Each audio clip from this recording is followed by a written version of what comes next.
Hello everyone, welcome back to CBSE point.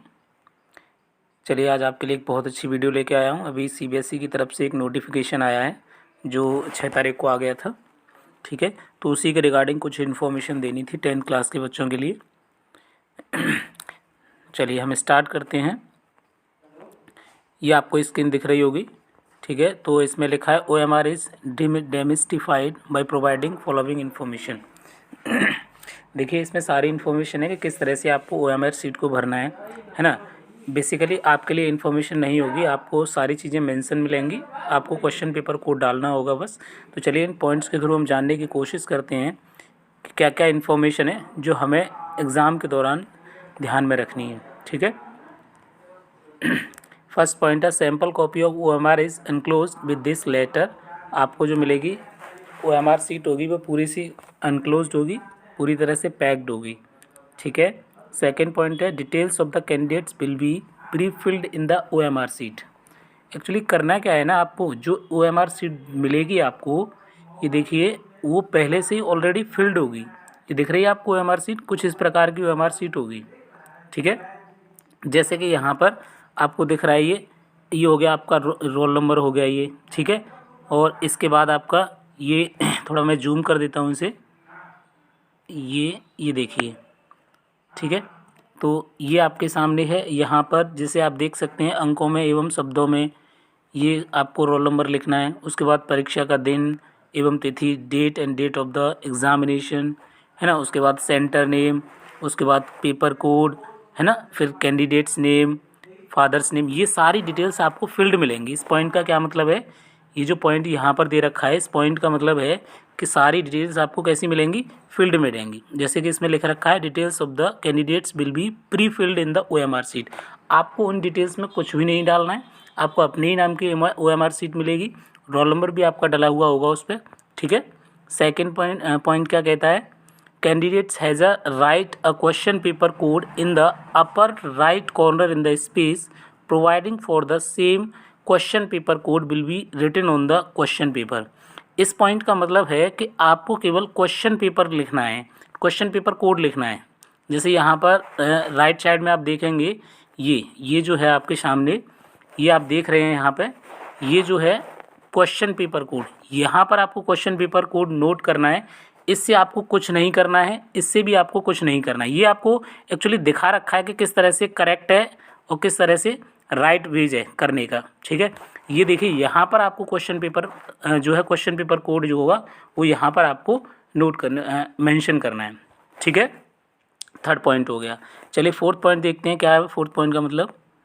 Candidates has to write in his her own hand in the space provided. I confirm that all particulars given above are correct and sign in the running hand OMR। देखिए, third point का मतलब है कि जैसे आपको ये आपके सामने OMR सीट है और OMR सीट में ये लिखा हुआ है confirm that all particular given above are correct. तो ये आपको अपने राइटिंग में यहाँ पर लिखना है, ये आपको अपने राइटिंग में इस स्टेटमेंट में यहाँ जो देख रखा है ना, जिसे लिखा है इसमें please write above statement from your hand. ठीक है ना, अपने हाथ से लिखना है ये। उसके बाद आपको क्या करना है, ये जैसे कैंडिडेट सिग्नेचर रनिंग हैंड में, रनिंग हैंड राइटिंग में अपना आप यहाँ पर साइन कर देंगे। क्लियर है, ठीक है। चलिए अब आगे चलते हैं। फिफ्थ पॉइंट कहता है only blue black ball point pen is to be used for filling desired information and giving responses. आपको क्या करना है, आपको केवल OMR सीट पर या तो आप ब्लू बॉल पेन यूज़ करें या फिर ब्लैक बॉल पेन यूज़ करें, जेल पेन का आपको यूज़ बिल्कुल भी नहीं करना है। ठीक है, use of pencil is strictly prohibited. Pencil का यूज़ करना मना है। If it is found that candidate has use the pencil for filling OMR, अगर ऐसा पाया जाता है किसी भी कैंडिडेट ने OMR सीट को पेंसिल से भरा है, this will be consider as use of unfair means and action will be taken against the candidate as per the unfair means rules. तो उसके खिलाफ तुरंत एक्शन लिया जाएगा। ठीक है, और हो सकता है आपकी कॉपी वॉपी भी वहाँ पे छीन ली जाए, कॉपी आपकी ऑब्वियसली ख़राब हो जाएगी। आपको करना क्या है, आपको simply ball blue pen use करना है या फिर ब्लैक बॉल पेन यूज़ करना है। क्लियर है, चलिए नेक्स्ट और इन्फॉर्मेशन है यहाँ पर OMR के regarding. The following are the important features of the OMR। ये फीचर्स रहेंगे OMR के।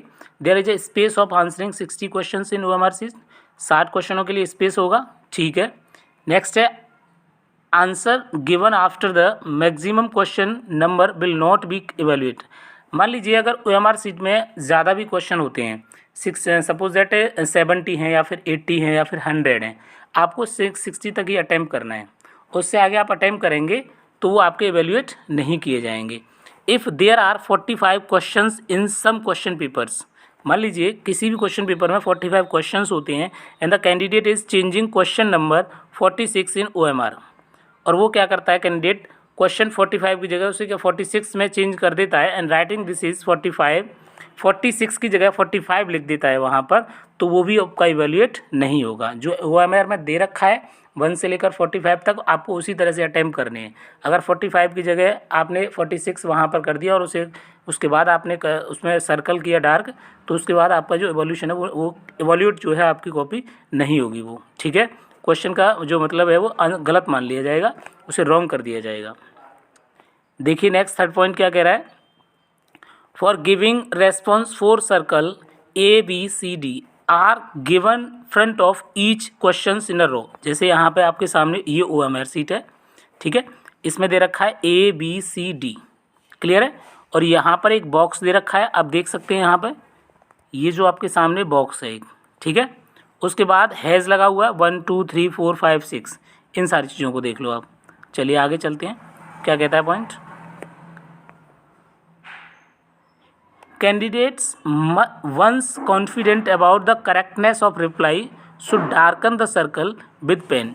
जब कैंडिडेट पूरी तरह से कॉन्फिडेंट हो तो उस सर्कल को जाके, जैसे सपोज दैट क्वेश्चन नंबर, यहाँ पे मैं क्वेश्चन नंबर ले लेता हूँ, मैंने ले लिया 7 क्वेश्चन नंबर, ठीक है, और 7 का आंसर है बी। कन्फर्म है कैंडिडेट कि बी इसका आंसर है, तो जाके आपको क्या करना है, बी पर ऐसे डार्क कर देना है, ठीक है, पूर्ण तरीके से डार्क करना है।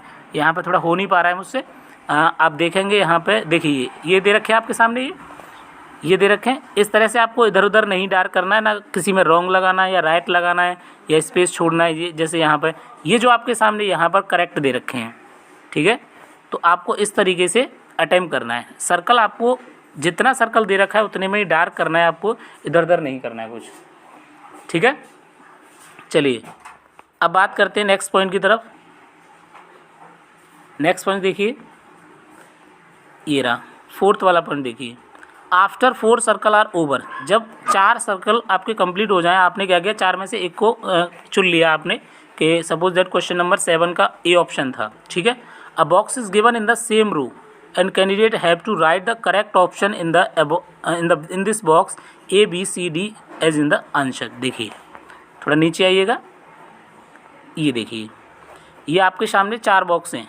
अभी बोला कि अगर आपने 4 बॉक्स कंप्लीट कर लिए तो इसके साइड में ही आप स्टार के नीचे देख रहे होंगे, ये स्टार है, इसके नीचे आप देखेंगे ये बॉक्सेस बने हुए हैं, ठीक है। सपोज दैट आपने क्वेश्चन अटेम्प्ट किया 4 और वो उसका आंसर था बी, तो आप क्या करेंगे, इस ऑप्शन में जाके बी लिख देंगे, क्लियर है। बाहर नहीं होना चाहिए, आपको क्या करना है, इस ऑप्शन में जाके बी लिख देना है, क्लियर है। चलिए नेक्स्ट पॉइंट देखते हैं। हाँ 5th वाला पॉइंट देखिए, अब ये वाला पॉइंट होगा हमारा, ये वाला, ठीक है। देखिए after the box again a circle is given ahead of box whereas the question number is also written inside the circle. This circle is to be darkened by the candidates if they have not attempt this questions. देखिए इस point का क्या मतलब है, आप नीचे आइए, ये देखिए ये जस्ट बॉक्स की साइड में, आप राइट हैंड साइड में है, जैसे उसके नीचे आप देखेंगे नंबरिंग डली हुई है।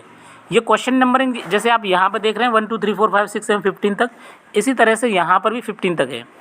तो अगर कोई क्वेश्चन है जो आप अटेम्प्ट नहीं कर रहे हैं उस क्वेश्चन को, तो आप क्या करेंगे, सपोज दैट आपने 7 क्वेश्चन आपसे नहीं हुआ, 7 क्वेश्चन है, लाइक ये रहा 7 क्वेश्चन, आपसे ये 7 क्वेश्चन नहीं हुआ, तो आप क्या करेंगे, 7 को जाके यहाँ पर डार्क कर देंगे, क्लियर है। ये पॉइंट क्लियर हो गया। जो क्वेश्चन आप अटेम्प्ट नहीं करेंगे इस वाले बॉक्स में उनको डार्क करेंगे। चलिए अब आगे आइए। नेक्स्ट देखिए, अब नेक्स्ट पॉइंट है आपका ये वाला, ठीक है। देखिए, candidates are advised that first of all they should mark the response by the darkening the circle. If fully satisfied then they should write a response in a box. Purpose of giving a box is only that if any candidate wish to change the response, the same be written in the box। देखिए, इस box का देने का intention जो है वो यही है कि जब आप कंप्लीटली फुल कॉन्फिडेंट है आपको ऑप्शन नंबर बी आपका सही है और आपने इसमें बी लिख दिया, सपोज दैट कि क्वेश्चन नंबर, ये आपके सामने एक क्वेश्चन दे दिया मैंने, मान लीजिए ये 10 क्वेश्चन है, ठीक है, ये 10 क्वेश्चन ले लिया और इसका आंसर था सी और आपने क्या कर दिया, बी को डार्क कर दिया, ठीक है। तो इस बॉक्स का इंटेंशन ये है, अगर देखिए आंसर सी था, आपने बी को डार्क कर दिया जल्दबाजी में, तो आप यहाँ पर बी लिख सकते हैं। बात समझ में आ रही है? तो आपका ये एवेल्यूएट किया जाएगा, ना कि ये डार्क वाला एवेल्यूएट किया जाएगा, तो आपका नंबर नहीं कटेगा। क्लियर है? एक बार और सुनिए, क्वेश्चन नंबर 10 का आंसर सी था, आपने जल्दबाजी में बी कर दिया। आप क्या करेंगे, यहाँ पर बी को ऐसे ही रहने दीजिएगा और जाके इस बॉक्स में जाके आपको बी लिख देना है जो आपका आंसर है, ठीक है। जो आंसर था आपका सी था, बी था, जो भी है, आपको यहाँ पे लिख देना है, ठीक है। एक और एग्जांपल से मैं समझाने की कोशिश कर रहा हूँ। सपोज दैट क्वेश्चन नंबर 14 है, इसका आंसर बी था और आपने कर दिया सी, तो आपको क्या करना है, इसका आंसर बी था, आपने सी कर रखा है, तो आप यहाँ पर बी लिख देंगे, तो भी आपका जो है क्वेश्चन जो है वो एवेल्यूएट होगा। क्लियर है? चलिए नेक्स्ट पॉइंट देखते हैं क्या है। Next point, even if a candidate is satisfied with the darkening the circle, this response has to be written in this box. Candidates have to reply both in a circle or in a box। Candidates को दोनों ही circle में reply करना होगा। एक आपके सामने ये dark circle दे रखे हैं और एक ये बॉक्स दे रखे हैं। क्लियर है? हाँ, गलती से अगर ऐसा हो जाता है कि अगर क्वेश्चन नंबर 1 का आंसर बी है और आपने सी डार्क कर दिया है, तो आप बॉक्स में जाके बी लिख देंगे। क्लियर है? चलिए नेक्स्ट देखते हैं। Reply written in the box will be treated as final. जो बॉक्स में लिखा होगा वही आपका फाइनल माना जाएगा। अगर डार्क में गलत हो जाता है सर्कल करने में, तो आप बॉक्स में अगर सही लिख देते हो, आपका आंसर वही माना जाएगा। क्लियर है? वही फाइनल होगा। नेक्स्ट पॉइंट देखिए, नेक्स्ट पॉइंट है आपका ये आ गया 9th। देखिए, if the box is empty and the response is marked in the circle, it will be considered that the question has not been attempted by the candidates। देखिए एक बार इधर आइए, यहाँ पे देखिए, मान लीजिए क्वेश्चन नंबर 10 है और आपने क्या किया, क्वेश्चन नंबर 10 का आंसर था बी और बी को आपने क्या कर दिया, डार्क कर दिया, ठीक है, और बॉक्स में आपने बी नहीं लिखा, तो भी आपका क्वेश्चन जो है वो अटेम्प्ट माना नहीं जाएगा। ठीक है, आपका जो क्वेश्चन है एवेल्यूएट तभी किया जाएगा तब आप बॉक्स में लिखते हैं। क्लियर है? चलिए नेक्स्ट पॉइंट का क्या मतलब है देखते हैं। चलिए देखिए, क्वेश्चन पॉइंट नंबर 10 देखिए, if the response is given in a box the circle is left blank, it will be consider that the question has been attempt by the candidates. देखिए इसका क्या मतलब है, ये देखिए, सपोज दैट क्वेश्चन नंबर आपके पास 5 है और 5 में आपने किसी भी ना ए बी सी डी किसी पर भी आपने डार्क नहीं किया और आपने इसका आंसर था बी और आपने इस बॉक्स में लिख दिया बी। ठीक है, तभी भी आपका क्वेश्चन जो वो एवेल्यूएट होगा, आपको नंबर मिलेगा जैसा आपने किया उस हिसाब से। ठीक है ना, वो क्वेश्चन आपका एवेल्यूएट किया जाएगा। अगर आप डार्क करना भूल जाते हो, बॉक्स में आपने लिख दिया है तो। ठीक है, चलिए, if all the 3-4 circles box and last circles are left blank, इधर देखिए, if all the 3-4 circles box and last circles are left blank, अगर सब कुछ ही ब्लैंक कर देते हैं आप, सर्कल भी आपने ब्लैंक कर दिए, बॉक्स भी ब्लैंक छोड़ दिया आपने, will consider that the box has not been attempted. ठीक है, it will be consider that the question has not be attempted, तो उस कंडीशन में आपका क्वेश्चन जो है वो माना नहीं जाएगा कि आपने अटेम्प्ट किया है। ठीक है, तो ये कुछ छोटी सी इन्फॉर्मेशन थी। यहाँ पर 8 पॉइंट और 9 पॉइंट दे रखा है, थोड़ा देख लेते हैं क्या है ये। School must will download the OMR in advance as per the, ये आपके मतलब का नहीं है। ठीक है, आपकी जो इन्फॉर्मेशन थी वो इतनी ही थी। क्लियर है, तो इसी के अकॉर्डिंग आपको OMR शीट को अटेम्प्ट करना है, क्वेश्चंस आपको अटेम्प्ट करनी है और इसी तरह से आपको फिल करना है। ठीक है, तो आशा करता हूँ आपको इन्फॉर्मेशन अच्छी लगी होगी, आपके एग्ज़ाम के दौरान आपको मदद करेगी। ठीक है, वीडियो देखने के लिए, वीडियो पर बने रहने के लिए धन्यवाद।